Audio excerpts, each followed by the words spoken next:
Yes, good morning, children. Let us again, we have taken the one more interesting topic from the paper one geography part and related India. So far, we are discussing and related the first lesson is the relief features of the India, physical features of the India we discussed. Then the ideas of the development of India we discussed. Then the third one also related the production and employment, how like is there discussed. Then the fourth one about the climate of our country. So related the one is the physical features of the India and how like we have to develop our country.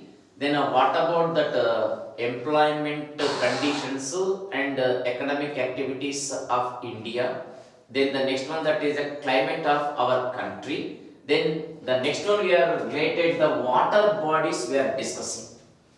Related to water bodies. Means the Indian rivers and water resources. How about the water sources are there? And what about the river systems are there in our country? And as per the one estimation in our country, 70% of the surface water sources which are available in our country in the form of the maybe the rivers, the lakes or the seas or the oceans or the wells, etc., etc.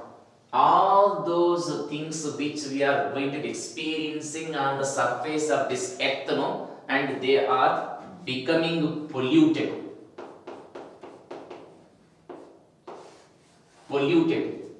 And the reason why, because this kind of the polluted surface water sources existing on the surface of this earth means that is nothing but because of the human activities. Because of the human activities, mostly we are finding this kind of the highly polluted on the surface of this earth, the water sources. And again, the one more important information we need to discuss. 40 million, the 40 million acres, 40 million square kilometers, 40 million kilometers, 40 million square kilometers of the area, 40 million acres of the area, and which we are having in our country for the drought prone or the flood prone. We are having the two important one is the drought, one is flood. So that is 40 million hectares, 40 million acres, 40 million square kilometers of this area is much more we decided as a flood prone zone. Flood prone area. At the same time, the 40 million hectares, the 40 million hectares of the area in our country having the same equal length that the drought prone area. Drought prone means a drought affected area, flood affected area, equally distributed in our country. Equally we are having this much of the flood prone area and a drought prone area. And as well as for the domestic purpose on the surface of this earth and available only the 5% of the water only. Only the 5% of the water only for the domestic purpose, and we are utilizing. Even that 5% of the water also unable to be fulfilling the requirements of all the people. Requirements of all the people not going to be fulfilling with this 5% of the water. Still, the majority part of the people in our India facing shortage of receiving the water on the surface of this set, that 5% water, which domestic purpose still we are facing the problem here. Then How about what is the drainage system?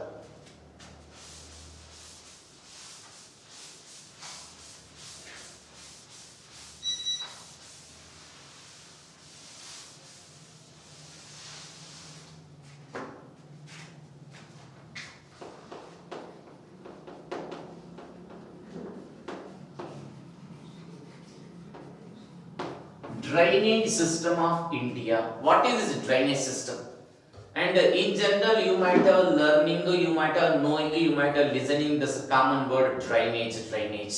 In our surrounding, in our locality, in our colony, behind our house, and in front of house, you might have been observed that word, the drainage. But this drainage is different. Because geographical definition, the drainage is different, that municipality people definition drainage is different. And we don't want that municipality people, we want our geographers, geographical terminology, that is the drainage. And about this drainage, and the one of the major river, one major river you take, and example river Godavari.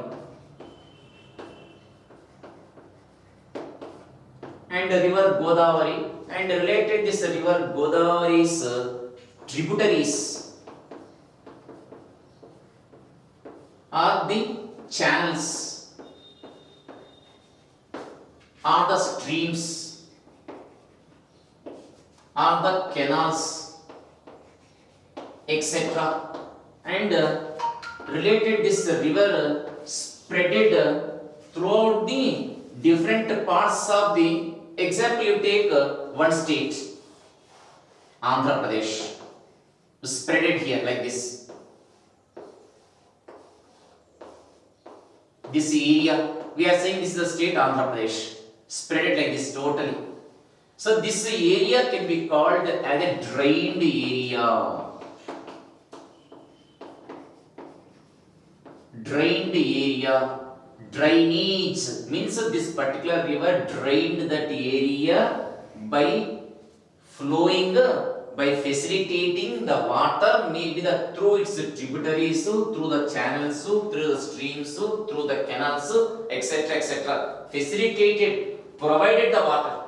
Maybe for the purpose of this area, this Andhra Pradesh, they might be using for the agriculture. Don't know. Maybe using for the dam construction, don't know. Maybe using for the domestic purpose, don't know. But anyway, that water is going to fulfill the requirement of that Andhra Pradesh state. What state we have taken? And that area, that region only called as a drainage area. Drained area. So and so the Telangana state drained by the so and so the river.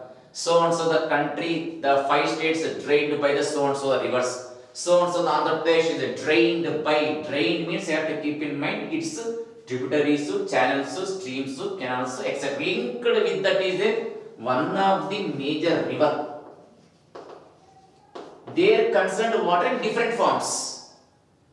So such kind of the drainage system we are having in our country. That's why this drainage itself, it was related to our lesson. That's why they kept as the rivers and the water sources they kept. So India that only, and we need to divide the drainage system of India as 2 categories. What are those 2 categories are they? The drainage system of India.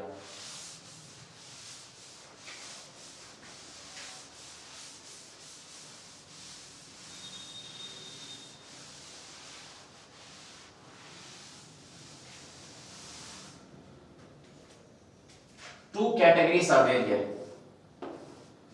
First and the second category. Let us see. First category, based on the physiographic units.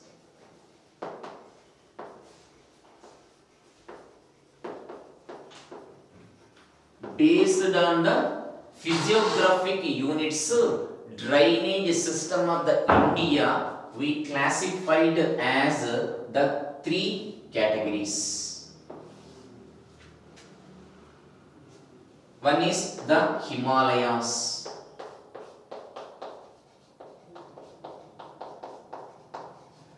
The other one is the Peninsular Plateau.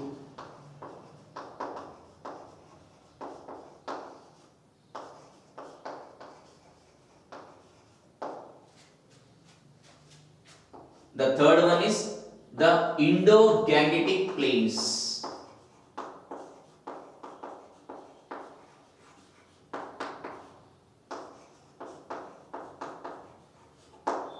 Based on the physiographic units, so drainage system of the India, we classified like this. We classified as three categories: the Himalayas, the Peninsular Plateau, the Indo-Gangetic Plains region. Physiographic units of the India based on the drainage system. Physiographic units of India based on what sources are? Based on the drainage, means based on that river system, based on the river flowing system. We divided the physiographic units of our India like this. Means the drainage system of India, based on this we divided as like this. Then the second category, and by second category we used to be divided based on its origin. Based on its origin, and we classified the drainage system of India as two categories. One is the Himalayan rivers,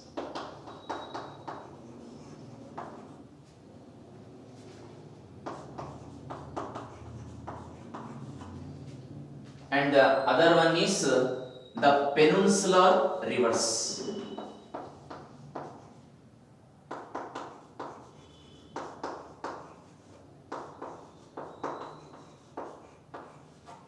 The Himalayan rivers and the peninsular rivers. Like this, two categories are there.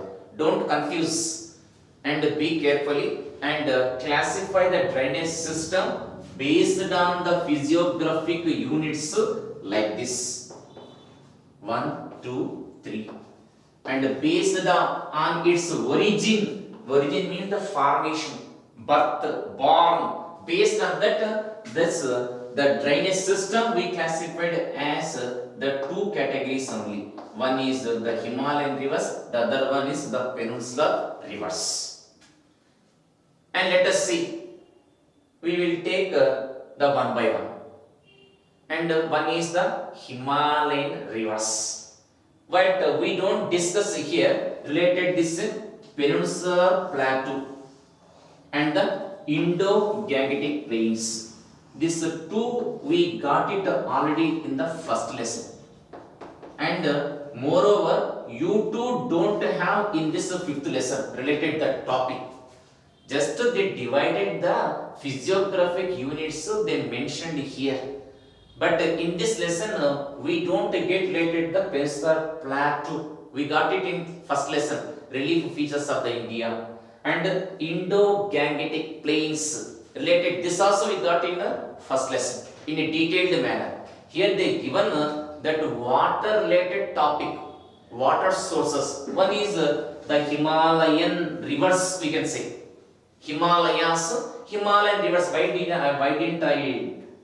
I mark with the box and say? Because this Himalayan rivers are connected, no? That's why I didn't mark. This mountains related means we discussed there. Mountains, highest peaks, and that is the Himadri, Shivaliks, and that is the outer Himalayas, inner Himalayas, greater Himalayas. So Himachal, Himadri, Shivaliks, that we discussed. But we didn't discuss that Himalayan based rivers. So that we have to discuss. But now in this lesson we are having the one is the Himalayan rivers, the other one is the peninsular rivers. Related this only two major topics we are having. The totally they divided this lesson as two parts. One is discussing about the rivers, one part, and the second part is that is general topic, means general and a general pattern how like the water sources are there, how like we are using, and what about their utilization, how like they are existing, what is the importance. So let us take the first part about the rivers, then after the water sources, how like available, how like utilizable, and how like the situations are going on to be importance having.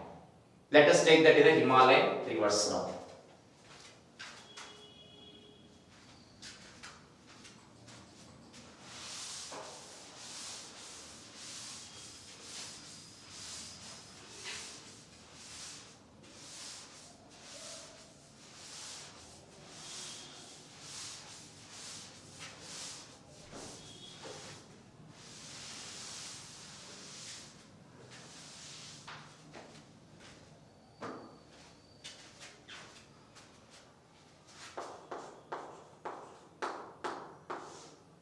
The Himalayan rivers.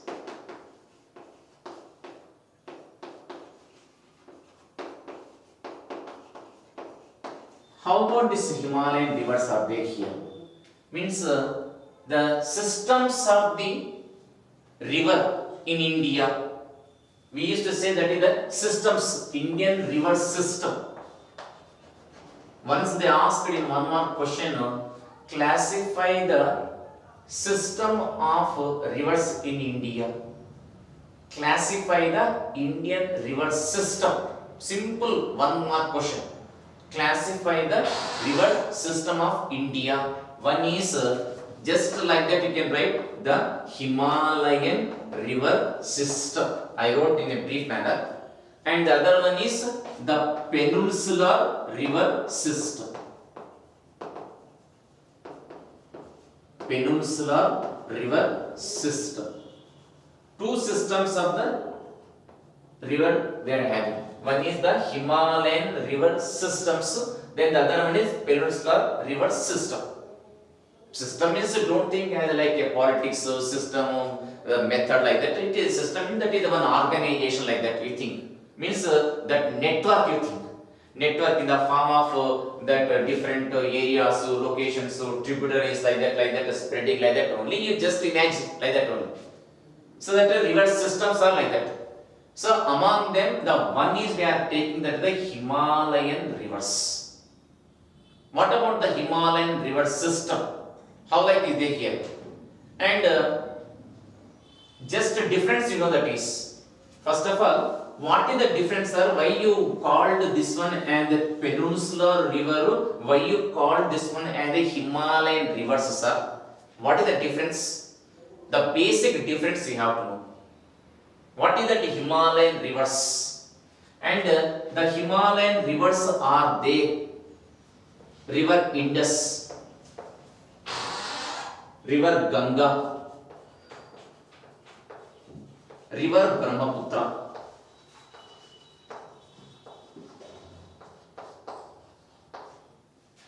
We used to refer this one as a Himalayan rivers. River Indus, Ganga, Brahmaputra. And these rivers are having one speciality. All the 365 days you can find the water in these rivers. All the 365 days throughout the year. You don't find the shortage. You don't find the drought. You don't find the inaccurate. You may going to fill the all these 365 days in these rivers. The water will be going to be remain. And why? Because this 365 days the total all will be going to be remain the waters are here. Because here in this Himalayan rivers we are having the sufficient rainfall. One is sufficiently rainfall getting.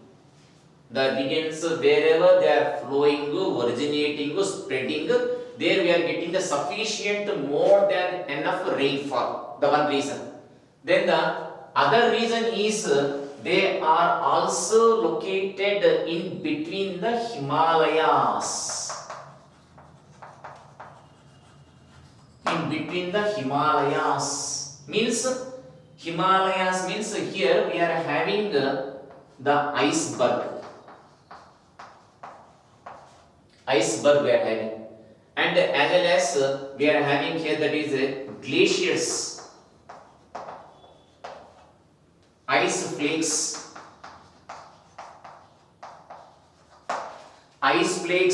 glaciers and icebergs are located.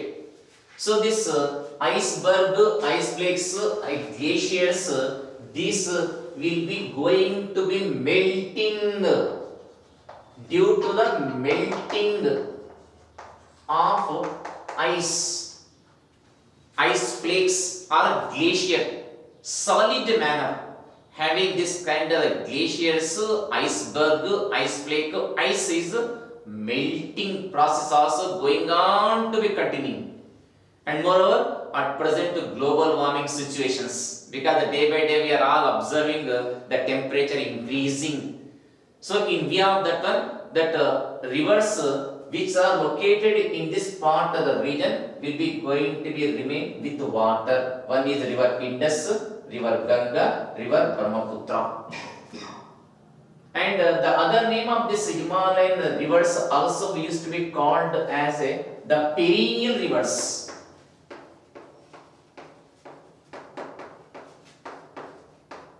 We used to be referred them as a perennial rivers. Perennial means we used to be called life. దాన్ని మనం జీవనదులు అంటుంటాం. జీవనదులు అని చెప్పేసి అంటుంటాం మనం. Means all the 365 days they have the life living. That's why used to be called as a perennial rivers అంటాం. జీవనదులు అని చెప్పేసి అంటుంటాం మనం. జీవం ఉంటుందంట. All the 365 days. And examples are, if you check, cross check any time, any day, anywhere in these parts of the river Ganga, Brahmaputra, you can find the water there here. So that's why it used to be called as a perennial river system. Then what about that peninsular river systems? Difference in there here. Peninsular rivers. These peninsular rivers, give the example. One is the river Godavari, river Krishna, river Mahanadi, or Kaveri also you can take. Krishna, Godavari, Mahanadi, Kaveri, Penna, like this kind of the rivers. Peninsular rivers we have to see. The difference is there here. What is the major difference is there here? And these rivers, they are non-perennial rivers. We used to be called them as a non-perennial. Means we don't find throughout the year the water in these rivers. We may found shortage. We may found insufficient. We may found insufficient shortage of the water. All 365 days you don't find. Why? Because they mostly depends on that is the rain-fed rivers. We used to be called them as the rain-fed rivers. Means they depends on the rainfall. They depends on the seasons. They depend on the seasons. They depend on the rainfall. Mostly this kind of the rivers. Seasons, monsoons, rainy season, southwest monsoons, like that. That depends on the rainfall seasons. In case of the sufficient we'll be getting, means we may going to get the water. If not, means we may found shortage. So that is దాన్ని ఏమంటాం, that is ఇక్కడ జీవనదులు అంటాం. దీన్ని ఏమంటాం అంటే అజీవనదులు అంటుంటాం. అజీవం means not having life, not having the living, not living. They are dying few months sometimes, few days sometimes, no life at all. అందుకే ఒకటి ఏమంట అజీవనదులు అంటుంటాం మనం. దీన్ని జీవం ఉంది. Perennial and non-perennial. We used to be referred as a non-perennial river system. Peninsular river system and non-perennial river system and same. And here this is the perennial and the Himalayan rivers. The only one difference they ask in 1 mark question. And what is the difference between the perennial and non-perennial river? That much only. Now let us take what about the first one. We will finish up this Himalayan rivers. Then after we will go to the peninsular rivers. Let us see that is the Himalayan rivers importance. How like they are there here.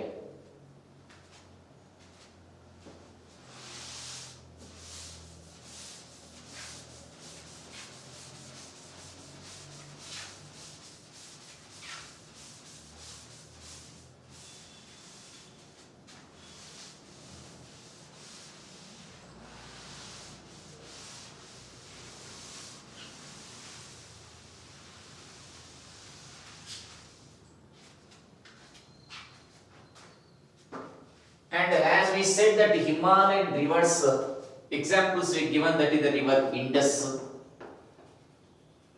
river Ganga, river Brahmaputra. Like this kind of the rivers we give an example. All these three rivers are originating. Again one by one we take individually. Originating. All these rivers are originating here particularly.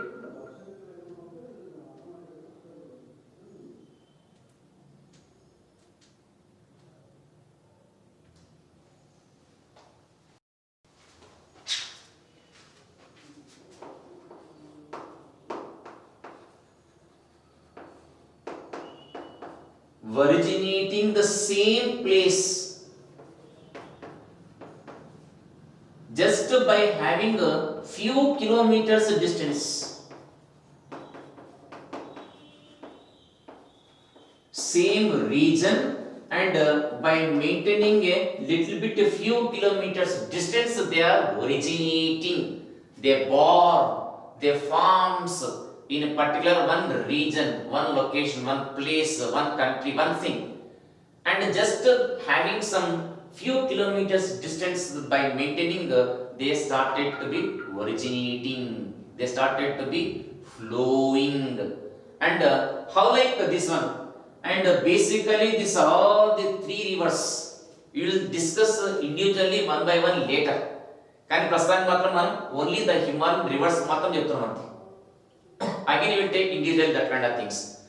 And these all the rivers they used to born in a mountainous region.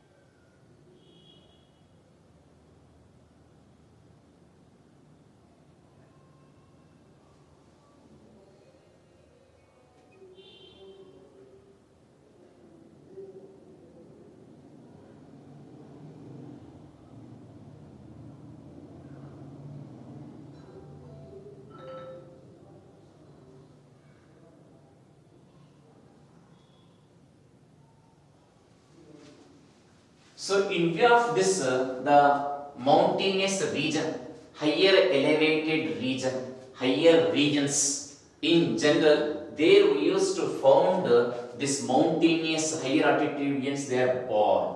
And whenever they used to originating in the higher altitude, higher regions and the highest mountainous regions, they used to be traveling these Himalayan rivers and towards the southern part. Towards the southern part they used to flow. Again towards by flowing the southern part they used to make turn. They used to make bend their flow of that rivers in the northern part. Slowly the northern part they used to bend their direction, their flow and their movement. While bending, while moving, while having its journey towards that northern part, northern plains region, they used to form the river valleys.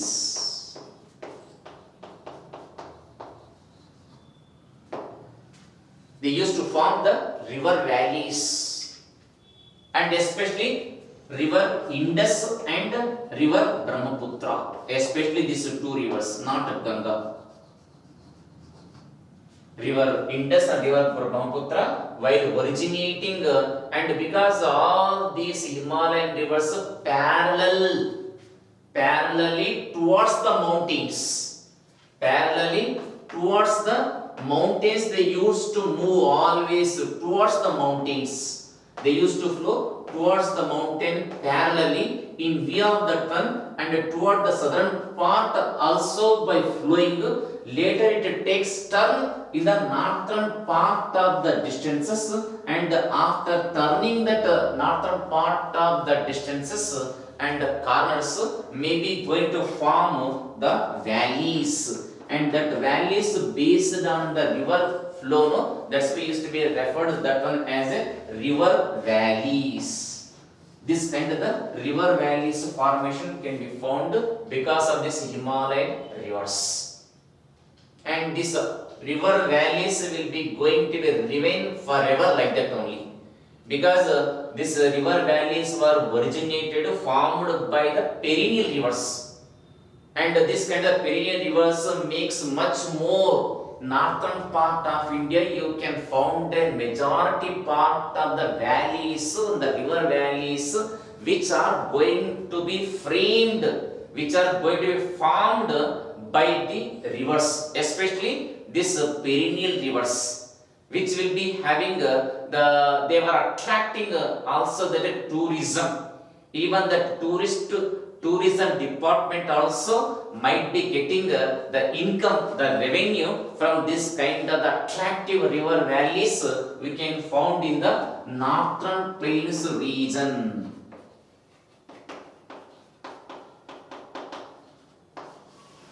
We already got this word, the northern plains region importance once in a first lesson itself.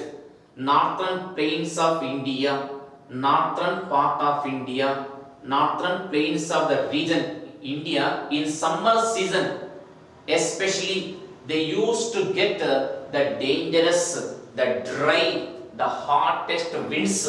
We used to be referred that one as a loo. The hot, dry, harmful and the dangerous winds also may going to attack the northern plains region in a summer season. We used to be called that one as the loo. The hot, dry winds, the loo are there here. And let us see. And this is this kind of the Himalayan rivers formation of the river valleys. They used to be fulfilling the basins. We used to be called as the river basins.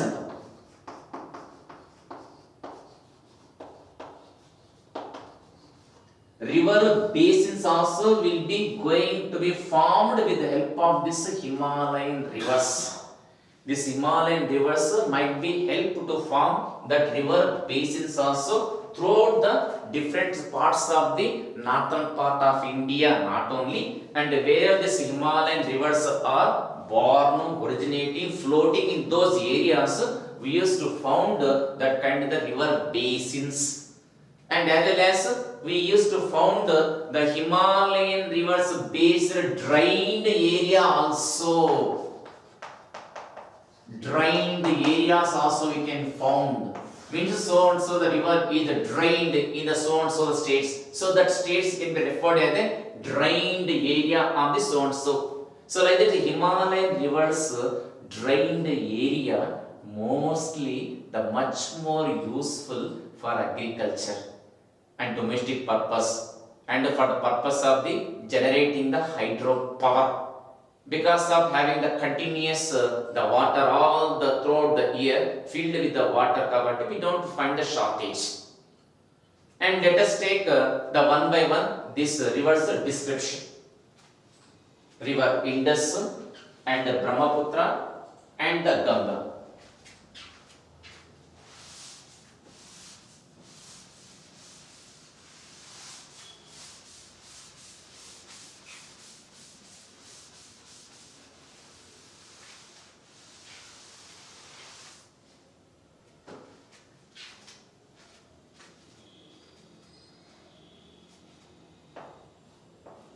The Indus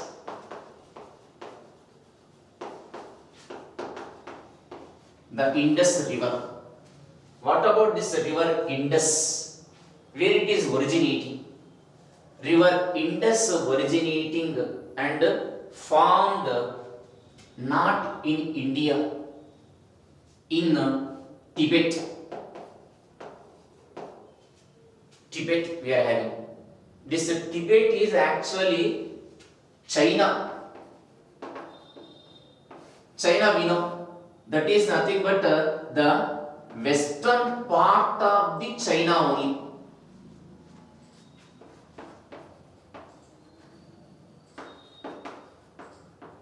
Western part of the China only we used to refer as a Tibet. And we are having here one of the important plateau which we discussed in the first lesson, Tibetan Plateau.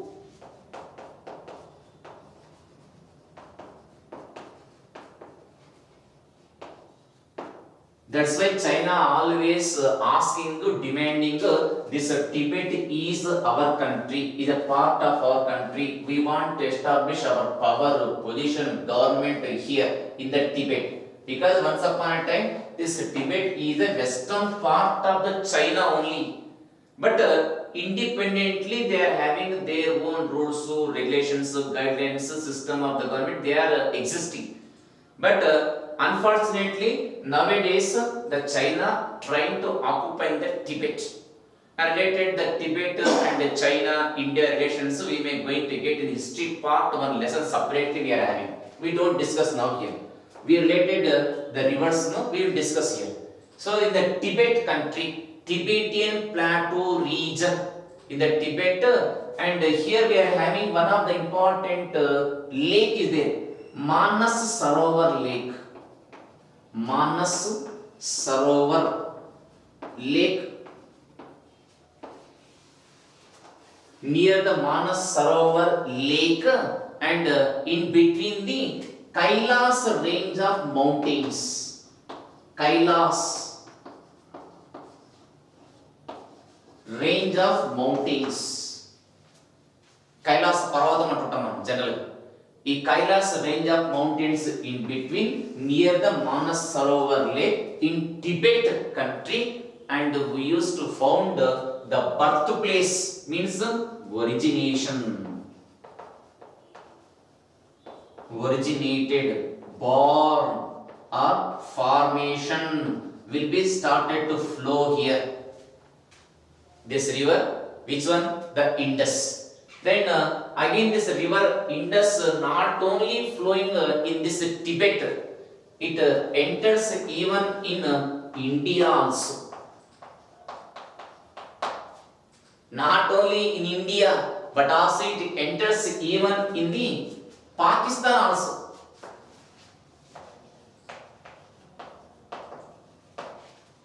So this river is flowing in total 3 countries. One is India, one is Pakistan, one is Tibet. In these 3 countries, India, Pakistan, Tibet, flowing the river Indus. But the river Indus most of the times a confused manner, you will use the word Sindh. Sometimes Sindh they used to word, and sometimes they used to be called as Sindhu. Generally మనం use చేస్తుంటాం Sindh are Sindhu అని చెప్పేసి. So this Sindh river we used to be referred in Pakistan, not in India. In Pakistan we used to be refer this one there here. And related the importance of this river, tributaries, drained area, importance and effect on the climate of our country, and this and all will be going to be discussed later in next session. Okay, right.